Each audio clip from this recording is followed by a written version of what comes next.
Good morning പ്രിയപ്പെട്ടവരെ. ഇന്ന് December 31 ചൊവ്വാഴ്ച. എല്ലാവരെയും കർത്താവ് അനുഗ്രഹിക്കട്ടെ എന്ന് പ്രാർത്ഥിക്കുന്നു. നമ്മൾ പ്രത്യക്ഷയുടെ പ്രാർത്ഥനയിലേക്ക് പോകാം. അമ്മേ, പരിശുദ്ധ അമ്മേ, ദൈവമാതാവേ, അങ്ങ് കൃപാസനത്തിൽ പ്രത്യക്ഷപ്പെട്ട് വരാൻ പോകുന്ന മഹാദുരന്തത്തിൽ നിന്ന് രക്ഷപ്പെടാനും എല്ലാവർക്കും വേണ്ടി പ്രാർത്ഥിക്കുവാനും ആവശ്യപ്പെട്ടിട്ട് 20 വർഷം തികയുന്ന ഈ വേളയിൽ കൃപാസനത്തിലൂടെ ഞങ്ങൾക്കും ഈ ദേശത്തിന് അങ്ങ് മാധ്യസ്ഥം തേടി തന്ന എല്ലാ അനുഗ്രഹങ്ങൾക്കും കൃപകൾക്കും ഞങ്ങളിപ്പോൾ ഹൃദയം നിറഞ്ഞ നന്ദി പറയുന്നു. അമ്മേ, പരിശുദ്ധ ജപമാല മാതാവേ, സകല കൃപാസനോടും പ്രാർത്ഥനയോടും ചേർത്ത് ഞങ്ങളിപ്പോൾ പ്രാർത്ഥിക്കുന്ന ഈ കുടുംബത്തിന്റെ പ്രത്യേക നിയോഗം. പരമക്കളെ,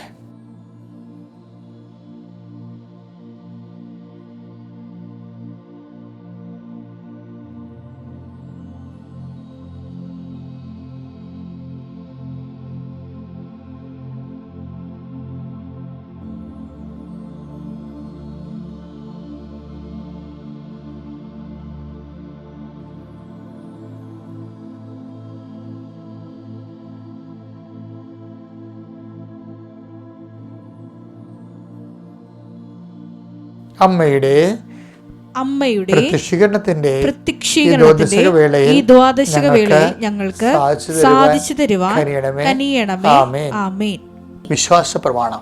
സർവശക്തനായ പിതാവും ആകാശത്തിന്റെയും ഭൂമിയുടെയും സൃഷ്ടാവുമായ ദൈവത്തിൽ ഞാൻ വിശ്വസിക്കുന്നു. അവിടുത്തെ ഏകപുത്രനും ഞങ്ങളുടെ കർത്താവുമായ ഈശോ മിശിഹായിലും ഞാൻ വിശ്വസിക്കുന്നു. ഈ പുത്രൻ പരിശുദ്ധാത്മാവിനാൽ ഗർഭസ്ഥനായി കന്യകാമറിയത്തിൽ നിന്ന് പിറന്ന് പൊന്തിയോസ് പീലാത്തോസിന്റെ കാലത്ത് പീഡകൾ സഹിച്ച് കുരിശിൽ തറയ്ക്കപ്പെട്ട് മരിച്ച് അടക്കപ്പെട്ട് പാതാളങ്ങളിൽ ഇറങ്ങി മരിച്ചവരുടെ ഇടയിൽ നിന്ന് 3-ാം നാൾ ഉയർത്ത് സ്വർഗത്തിലേക്ക് എഴുന്നള്ളി സർവശക്തിയുള്ള പിതാവായ ദൈവത്തിന്റെ വലതുഭാഗത്തിരിക്കുന്നു. അവിടെ നിന്ന് ജീവിക്കുന്നവരെയും മരിച്ചവരെയും വിധിക്കുവാൻ വരുമെന്നും ഞാൻ വിശ്വസിക്കുന്നു. പരിശുദ്ധാത്മാവിലും ഞാൻ വിശ്വസിക്കുന്നു. വിശുദ്ധ കത്തോലിക്കാ സഭയിലും പുണ്യവാന്മാരുടെ ഐക്യത്തിലും പാപങ്ങളുടെ മോചനത്തിലും ശരീരത്തിന്റെ ഉയർപ്പിലും നിത്യമായ ജീവിതത്തിലും ഞാൻ വിശ്വസിക്കുന്നു. ആമേൻ. സ്വർഗ്ഗസ്ഥനായ ഞങ്ങളുടെ പിതാവേ, അങ്ങയുടെ നാമം പൂജിതമാകണമേ. അങ്ങയുടെ രാജ്യം വരണമേ. അങ്ങയുടെ തിരുമനസ് സ്വർഗത്തിലെ പോലെ ഭൂമിയിലും ആകണമേ. അന്നു വേണ്ടുന്ന ആഹാരം ഇന്ന് ഞങ്ങൾക്ക് തരണമേ. ഞങ്ങളോട് തെറ്റ് ചെയ്യുന്നവരോട് ഞങ്ങൾ ക്ഷമിക്കുന്നത് പോലെ ഞങ്ങളുടെ തെറ്റുകൾ ഞങ്ങളോടും ക്ഷമിക്കണമേ. ഞങ്ങളെ പ്രലോഭനത്തിൽ ഉൾപ്പെടുത്തരുതേ, തിന്മയിൽ ഞങ്ങൾ രക്ഷിക്കണമേ. ആമേൻ. നന്മ നിറഞ്ഞ മറിയമേ, സ്വസ്തി. കർത്താവ് അങ്ങയുടെ കൂടെ സ്ത്രീകളിൽ അങ്ങ് അനുഗ്രഹിക്കപ്പെട്ടവളാകുന്നു. അങ്ങയുടെ ഉദരത്തിൻ ഫലമായി ഈശോ അനുഗ്രഹിക്കപ്പെട്ടവനാകുന്നു. പരിശുദ്ധ മറിയമേ, തമ്പുരാന്റെ അമ്മേ, പാപികളായ ഞങ്ങൾക്ക് വേണ്ടി ഇപ്പോഴും ഞങ്ങളുടെ മരണസമയത്തും തമ്പുരാനോട് അപേക്ഷിക്കണമേ. ആമേൻ. നമുക്ക് അനുദിന അനുഗ്രഹ പ്രാർത്ഥനയിലേക്ക് പോകാം. കർത്താവേ, എല്ലാ ഭൂഖണ്ഡങ്ങളുടെയും ദൈവമേ, ഈ പ്രാർത്ഥന ആരെല്ലാം ഭൂമിയുടെ അതിർത്തികൾ വരെ കേൾക്കുന്നുവോ അവിടെയെല്ലാം നിന്റെ തിരുമുറുപാടുന്ന വലതുകരത്തിൻ്റെ ആശീർവാദം നൽകണമെന്ന് പ്രാർത്ഥിക്കുന്നു. കർത്താവെ, കരയിലും കടലിലും കൃപാസനം നടത്തിയിട്ടുള്ള അങ്ങയുടെ നിർദ്ദേശപ്രകാരം നടത്തിയിട്ടുള്ള ആയിരക്കണക്കിന് ധ്യാനങ്ങളുണ്ട് ഈശോയെ. അതിൻ്റെ ആസ്തി ഭദ്രതയിൽ അങ്ങയുടെ മക്കളെ നീ ആശീർവദിക്കാൻ പ്രാർത്ഥിക്കുന്നു ഈശോയെ. കർത്താവെ, ജനലക്ഷങ്ങൾ പങ്കെടുക്കുന്ന ജവമാല റാലി പ്രാർത്ഥിച്ചു കൂട്ടിയ കോടിക്കണക്കിന് ജവമാലയുടെ ആസ്തി ഭദ്രതയിൽ അങ്ങയുടെ മക്കൾക്ക് വേണ്ടി പ്രാർത്ഥിക്കുന്ന കർത്താവെ, ലൈറ്റക്കാൻ്റെ പേർ റിക്വസ്റ്റ് പ്രാർത്ഥിക്കുന്ന മുഴുവൻ മക്കളെ ഞങ്ങൾ ആശ്രയിച്ചുകൊണ്ട് പ്രാർത്ഥിക്കുന്ന ഈശോയെ. ഓൺലൈൻ ഉടമ്പടി എടുത്ത് പ്രാർത്ഥിക്കുന്ന മുഴുവൻ മക്കളെ ആശ്രയിച്ചുകൊണ്ട് പ്രാർത്ഥിക്കുന്ന കർത്താവെ, കൃപാസനത്തിൽ വന്ന് ഉടമ്പടി എടുക്കുകയും ഇന്ന് ഉടമ്പടിയുടെ കാലം കഴിയുമ്പോൾ ആധ്യാത്മിക ശൈത്യത്തിലേക്ക് ആരെങ്കിലും പോയിട്ടുണ്ടെങ്കിൽ അവരെ കൂടി കർത്താവെ പരിശുദ്ധാത്മാവിനെ അവർ അഭിഷേകം ചെയ്യുന്നത് പ്രാർത്ഥിക്കുന്നു. കർത്താവിൻ്റെ ശക്തി നിങ്ങൾ ആവശ്യിക്കട്ടെ. നിങ്ങൾ കർത്താവിൻ്റെ ശക്തി പ്രത്യേകമായ ഭയങ്ങൾ, സാമ്പത്തിക ഭയങ്ങൾ, ശാരീരികമായ രോഗത്തിൻ്റെ ഭയങ്ങൾ മൂലം നഷ്ടധൈര്യരായിട്ട് പ്രാർത്ഥിക്കുവാനോ ഉടമ്പടി പാലിക്കുവാനോ പോലും പറ്റാതെ മനസ്സിടിഞ്ഞു പോരുണ്ട് ഈശോയെ. പല ആൾക്കാരുടെ പലതരത്തിലുള്ള ഭീഷണികൾ ഞെരുങ്ങിപ്പോകുന്നുണ്ട് ഈശോയെ. സാമ്പത്തിക ഞെരുക്കം ബാധിച്ചിട്ടുള്ള ആൾക്കാരുണ്ട് ഈശോയെ. അതുപോലെ ഡോക്ടർമാർ ഓരോരോ ടെസ്റ്റുകൾ പറയുമ്പോഴും കർത്താവ് ടെസ്റ്റുകൾ പല ടെസ്റ്റുകൾ നടത്തുന്നുണ്ടെങ്കിലും ആ ടെസ്റ്റുകളൊന്നും രോഗമില്ല, ആ പറയുന്ന രോഗമില്ലെങ്കിലും ശരീരത്തിന് അവശത മാറാത്ത രീതിയിൽ വേറെ ഏത് അജ്ഞാതമായ രോഗങ്ങളാണ് തനിക്കുള്ളതെന്ന് വിചാരിച്ചുകൊണ്ട് ത്രിസംഖ്യരായിരിക്കുന്ന മക്കളുണ്ട് ഈശോയെ. അവരെ ഇപ്പം നീ ഇന്നത്തെ ദിവസം നീ സ്പർശിക്കണം കർത്താവേ. ഗർഭിണികളെ സ്പർശിച്ച് പ്രാർത്ഥിക്കുന്നു ഈശോയെ. അമ്മയും കുഞ്ഞും ആരോഗ്യമായിരിക്കാൻ ജനിതകമായ തകരാറുകളിൽ പെട്ടുകൊണ്ട് ഹാർട്ടിന് ഹോളും ഗർഭസ്ഥ ശിശുവിന് വളർച്ചക്കുറവും തൂക്കക്കുറവുള്ള എല്ലാ മക്കളെയും ഗർഭശിശുക്കളെയും സംബന്ധിച്ച് പ്രാർത്ഥിക്കുന്ന കർത്താവേ. ദൈവത്തിൻ്റെ കരുണ, മെനിഞ്ചൈറ്റിസ് രോഗങ്ങൾ, അതുപോലെ മൈഗ്രെയിൻ രോഗങ്ങൾ, വിട്ടുമാറാത്ത രോഗങ്ങൾ, മാരക രോഗങ്ങൾ, തീരാവേദികൾ, ജീവിത ദുരിതങ്ങൾ യേശു ക്രിസ്തുവിൻ്റെ ഉന്നതമായ നാമത്തിൽ കൃപാസ്ഥാനത്താറ് ജീവനോടെ പ്രത്യക്ഷപ്പെട്ട പരിശുദ്ധ അമ്മയുടെ മാധ്യസ്ഥത്തിൽ ഈശോയുടെ നാമത്തിൽ മാറിപ്പോട്ടെന്ന് പ്രാർത്ഥിക്കുന്നു. അധ്വാനിക്കുന്നവനെ, ഭാരം വഹിക്കുന്നവനെ എൻ്റെ അടുക്ക വരിക, ഞാൻ നിങ്ങളെ ആശ്വസിപ്പിക്കാൻ നട ചെയ്തുകൊണ്ട് ആശ്വാസത്തിൻ്റെ വാഗ്ദാനം നൽകിയ നിൻ്റെ ആശ്വാസം ഞങ്ങൾ വിശ്വസിച്ചുകൊണ്ട് കർത്താവെ പ്രാർത്ഥിക്കുന്ന മക്കൾക്ക് ഇന്ന് തന്നെ കർത്താവെ അവരുടെ എല്ലാ ജീവിത പ്രാരാബ്ധം കുഴങ്ങിയ മക്കളുണ്ട് ഈശോയെ. കുരുക്കിൽപ്പെട്ട മനുഷ്യരുണ്ട് കർത്താവെ, അവർക്കെല്ലാം കുരുക്കഴിച്ചുകൊണ്ട് കർത്താവെ അവരെ കുഴക്കത്തിൽ നിന്നും കർത്താവ് കുടിഞ്ഞ ചേറ്റിൽ നിന്ന് അവരെ കരയേറ്റിക്കൊണ്ട് കർത്താവെ പത്രോസിനെ നീ കടലിൽ നിന്ന് പിടിച്ചു കയറ്റിയ പോലെ കർത്താവെ കടഭാരങ്ങളിൽ നിന്നും രോഗഭാരങ്ങളിൽ നിന്നും ജീവിത ദുരിതങ്ങളിൽ നിന്നും തമ്മിൽ പിരിഞ്ഞ് താമസിക്കുന്നവരെ ഇങ്ങനെ വ്യത്യസ്തങ്ങളായ ജീവിത കുടുംബപരമായ നരകയാതന അനുഭവിക്കുന്ന എല്ലാ മക്കളും യേശുക്രിസ്തു സംരക്ഷിക്കപ്പെടുകയും ചെയ്യട്ടെ കർത്താവെ. പഠിക്കാത്ത കുഞ്ഞുങ്ങൾ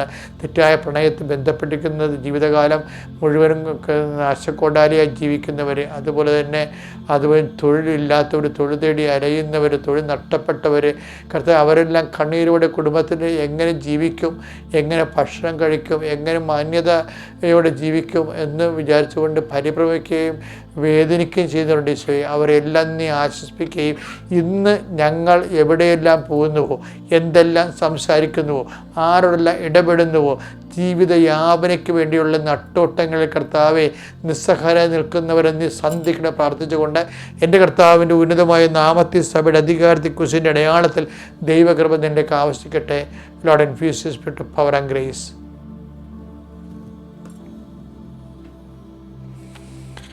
എൻ്റെ പ്രിയപ്പെട്ടവർ, നമ്മൾ ഇന്ന് വായിക്കുന്ന സുവിശേഷം ലൂക്കായുടെ സുവിശേഷം 2:12. ഇതായിരിക്കും നിങ്ങൾക്ക് അടയാളം, പിള്ളക്കച്ച കൊണ്ട് പൊതിഞ്ഞ് പുൽത്തൊട്ടിയിൽ കിടത്തിയിരിക്കുന്ന ഒരു ശിശുവിനെ നിങ്ങൾ കാണും. അപ്പോൾ മാലാഖ കൊടുത്തിരിക്കുന്ന കാഴ്ചയെക്കുറിച്ച് പറയണത് എന്താണ്? അത് കണ്ടത് എന്താണ്? പിള്ളക്കച്ചയിൽ പൊതിഞ്ഞ് പുൽത്തൊട്ടിയിൽ കിടത്തിയിരിക്കുന്ന ശിശു. ഈ ശിശുവിനെ കുറിച്ച് ഇടയന്മാരോട് പറഞ്ഞത് എന്താണ്?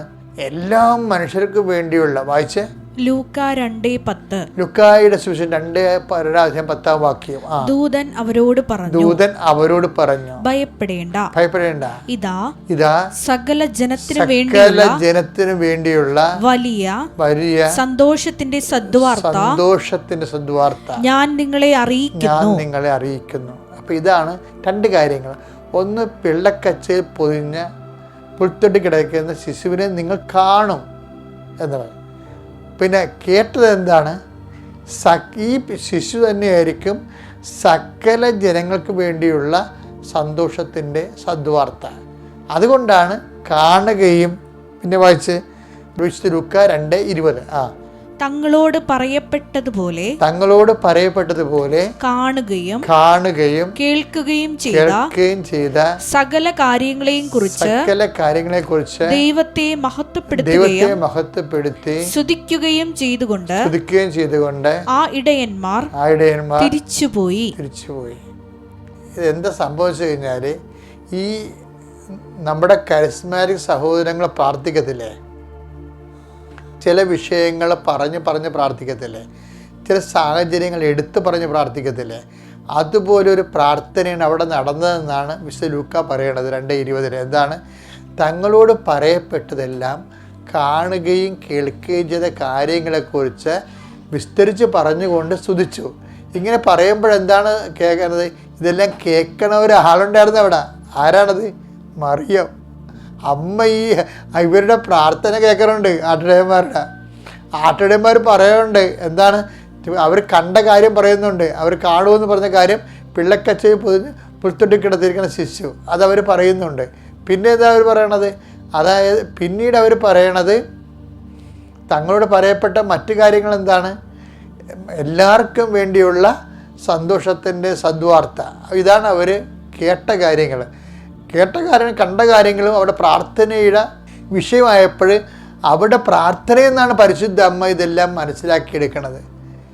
അമ്മയുടെ ഒരു പ്രശ്നമുണ്ടേ, അതായത് ആരുമില്ലല്ലോ ഇപ്പം ഔസപിതാവും ഇല്ല അവിടെ. പൂജരാജാക്കൾ വരുമ്പോഴും ഔസപിതാവ് ഇവിടെ ഇല്ല, മറിയത്തിൻ്റെ കൂടെ കണ്ടെന്നാണ് പറയണത്. അപ്പോൾ ഔസപിതാവ് ഇവർക്ക് വേണ്ടിയുള്ള ഭക്ഷണം ഉണ്ടാക്കാനോ ഭക്ഷണം തേടി പിടിക്കാനോ പോയിരിക്കണ സമയത്താണ് ഇവർ വരണത്. അതാണ് മറിയത്തിൻ്റെ കൂടെ കണ്ടെന്ന് പറയേണ്ട കാര്യം. അതായത് ഔസപിതാവിന് ഒരു പ്ലസ് പോയിൻ്റാണ് അത് ശരിക്കും പറഞ്ഞാൽ. അതായത് ഒന്നും കേൾക്കാതെയും കാണാതെയും സ്വപ്നം മാത്രത്തിൽ സംസാരിച്ചുകൊണ്ട് ആ മനുഷ്യൻ്റെ വിശ്വാസ ജീവിതം ഇട്ടിമുഴക്കം പോലെ മുന്നോട്ട് കയറി പോണത്. ഇതെല്ലാം കണ്ടും കേട്ടുമാണ് പരിശുദ്ധ അമ്മ ഹൃദയത്തിൽ ചിന്തിച്ച്, ഔസപിതാവിനോട് പോലും ഇത് പറയുന്നില്ല എന്നുള്ള സൂചന അതിനകത്ത് അണ്ടർസ്റ്റുഡാണ്. അവർ സ്വകാര്യമായിട്ട് ഈ ആട്ടിടയന്മാർ പറഞ്ഞ് പ്രാർത്ഥിച്ച കാര്യങ്ങളെ മറിയം ഹൃദയത്തിൽ സംഗ്രഹിക്കുകയാണ്. ഈ ഹൃദയത്തിൽ സംഗ്രഹിക്കുക എന്ന് വെച്ചാൽ അതിൻ്റെ അർത്ഥം എന്താണെന്നറിയാമോ? ഷീസ് സോ കണ്ടൻറ്റഡ് ദെൻ വെച്ചാൽ അമ്മയ്ക്ക് ഈ വിഷയത്തിൽ സംശയമില്ലെന്ന് എൻ്റെ അർത്ഥം. ഹൃദയത്തിൽ സംഗ്രഹിക്കാത്ത വിഷയങ്ങൾ, ഹൃദയം സംഗ്രഹിക്കാൻ നമുക്ക് മൗനമായിരിക്കും ഉണ്ടാകണത്. മൗനത്തിനെതിരെന്താണ്? ബഹളമാണ്. മനസ്സിലായില്ലേ? മൗനത്തിനെതിരെന്താണ്? ബഹളമാണ്. നമുക്ക് ചില കാര്യങ്ങളെക്കുറിച്ച് തർക്കം വരും, ബഹളം വരും. ഇപ്പം ജൈറസിൻ്റെ വീട്ടിൽ ചെല്ലുമ്പോൾ കർത്താവ് 2 കക്ഷികളെ പുറത്താക്കും. ആരൊക്കെയാണെന്ന് നോക്കിയേ. മർക്കോസിൻ്റെ 5:40 കർത്താവ് 2 കക്ഷികളെ പുറത്താക്കുന്നുണ്ട്. ആരൊക്കെയാണത്? മർക്കോസ് 5:38-40. അവർ സിനഗോഗ് അധികാരിയുടെ വീട്ടിലെത്തി. അവിടെ ആളുകൾ വലിയ ബഹളം വെക്കുന്നതും ഉച്ചത്തിൽ കരയുന്നതും അലമുറയിടുന്നതും അവൻ കണ്ടു. അവനാകട്ടെ അവരെ എല്ലാവരെയും പുറത്താക്കി. ഈ ബഹളം വെച്ച് കഴിഞ്ഞാൽ അതിൻ്റെ അർത്ഥം പിന്നീട് അവർക്ക് വിശ്വാസമില്ല, അതുപോലെ തന്നെ ദൈവത്തിലുള്ള ആശ്രയം പോകും. അങ്ങനെ കുറേ കാര്യം ഈ ബഹളത്തിനുണ്ട്. ആ ബഹളത്തിന് നേരെ എതിരാണ് ഹൃദയത്തിൽ സംഗ്രഹിക്കുന്നത്. അതിൻ്റെ മൗലിക ഭാവം ശാന്തതയാണ്. അതുകൊണ്ടാണ് ഐസയ 53:7 പറയത്തില്ലേ, ആ സ്കേപ്പ് ഗോഡിനെ കുറിച്ച് പറയുമ്പോൾ, ദഹനബലിക്കുള്ള കുഞ്ഞാടിനെ കുറിച്ച് പറയുമ്പോൾ, അവൻ കൊല്ലാൻ പോകുന്ന കുഞ്ഞാടിനെ പോലെ ശാന്തനായിരുന്നു. അവൻ തർക്കിക്കുകയോ ബഹളം ഉണ്ടാക്കുകയില്ല. അപ്പോൾ സഹനദാസനെ ഹൃദയത്തിൽ സംഗ്രഹിക്കുകയാണ്. കാര്യം ഇതിന് ജ്ഞാനം അവനുമുണ്ട്. എന്തുകൊണ്ടാണ് ഈ സഹനങ്ങളുടെ ഭാരം വന്നത്, എന്താണ് വന്നതെന്നല്ല, എന്താണ് വന്നത്? മരണമാണ് വന്നത്, ഉറ്റവരാണ് മരിച്ചത് എന്ന് പറഞ്ഞുള്ളവരാണ് കാറുകയും കൂവുകയും ചെയ്യും. എന്തിനാണ് വന്നതെന്ന് അറിയണവർ ഹൃദയത്തിൽ സംഗ്രഹിക്കും. അപ്പോൾ ആദ്യത്തത് അറിവും രണ്ടാമത്തത് ജ്ഞാനവുമാണ്. അറിവിൽ നിന്ന് ബഹളം ഉണ്ടാകുകയും ജ്ഞാനത്തിൽ നിന്ന് ഹൃദയത്തെ സംഗ്രഹിക്കുകയും ചെയ്യും. അതുകൊണ്ടാണ് നമ്മൾ അമ്മയെ ബോധജ്ഞാനത്തിൻ്റെ സിംഹാസനം എന്ന് വിളിക്കുന്നത്. അറിയും ഇതെല്ലാം ആട്ടിടയന്മാരെ കണ്ടതും പ്രാർത്ഥനയിൽ അവർ പറഞ്ഞത്, കണ്ടെന്നും കേട്ടെന്നും പറഞ്ഞ കാര്യങ്ങളെല്ലാം അമ്മ ഹൃദയത്തിൽ സംഗ്രഹിക്കുകയാണ്. വിശ്വാസത്തിൽ സംശയങ്ങളുള്ളപ്പോഴാണ് നമുക്ക് ബഹളങ്ങൾ ഉണ്ടാകുന്നത്. വിശ്വാസത്തിൻ്റെ കണ്ടൻറ്റ് വൈസ് സംശയം കുറയുന്നതനുസരിച്ച് കൊണ്ട് ഫുൾ ആൻഡ് ഫുൾ വിശ്വാസം തന്നെ ആയിക്കഴിഞ്ഞാൽ അത് നേരെ ഇരുത്തം വന്ന നിശബ്ദതയിലേക്ക് പോകും നമ്മളെ. കാര്യം എന്താ? അതിൻ്റെ അപ്പുറത്തത് നമ്മൾ ആത്മജ്ഞാനത്താൽ ദൈവം നമ്മളെ കാണിക്കുന്നുണ്ട്. മറിയം അത് കാണുന്നുണ്ട്. അതുകൊണ്ടാണ് മറിയം നിശബ്ദയായത്. അതായത് ജീവിത പ്രശ്നങ്ങൾക്ക് മുമ്പിൽ ബഹളം വെച്ചാൽ ദൈവം നിന്നെ അവിശ്വാസിയായിട്ട് ബ്രാൻഡ് ചെയ്യും. ജീവിത പ്രശ്നങ്ങൾക്ക് മുമ്പിൽ വിശ്വാസത്തോടെ ഏറ്റു പറഞ്ഞു കഴിഞ്ഞാൽ എൻ്റെ ദൈവത്തിന് ഈ വിഷയം ഞാൻ സമർപ്പിക്കുന്നു, ദൈവത്തിൻ്റെ ഇഷ്ടംപോലെ നിറവേറട്ടെ എന്ന് പറഞ്ഞാൽ ഹൃദയത്തിന് സംഗ്രഹിക്കാൻ പറ്റും. അപ്പോൾ നമ്മുടെ ആധ്യാത്മികത ഈടിട്ടുള്ളതാകും. ദൈവം വിശ്വസിക്കുന്ന വ്യക്തിയായിട്ട് നമ്മൾ മാറും. ദൈവത്തെ വിശ്വസിക്കുന്ന വ്യക്തികളെക്കാളുപരി. Praise the Lord. അത്യപൂർവ ദൈവാനുഭവങ്ങൾ ഇനി നിങ്ങൾക്കും സ്വന്തം.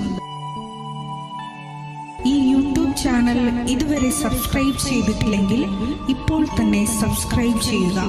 ഈ വീഡിയോ ഇപ്പോൾ തന്നെ നിങ്ങളുടെ സുഹൃത്തുക്കൾക്ക് ഷെയർ ചെയ്തുകൊണ്ട് കർത്താവിൻ്റെ പ്രേക്ഷിതരാകുക.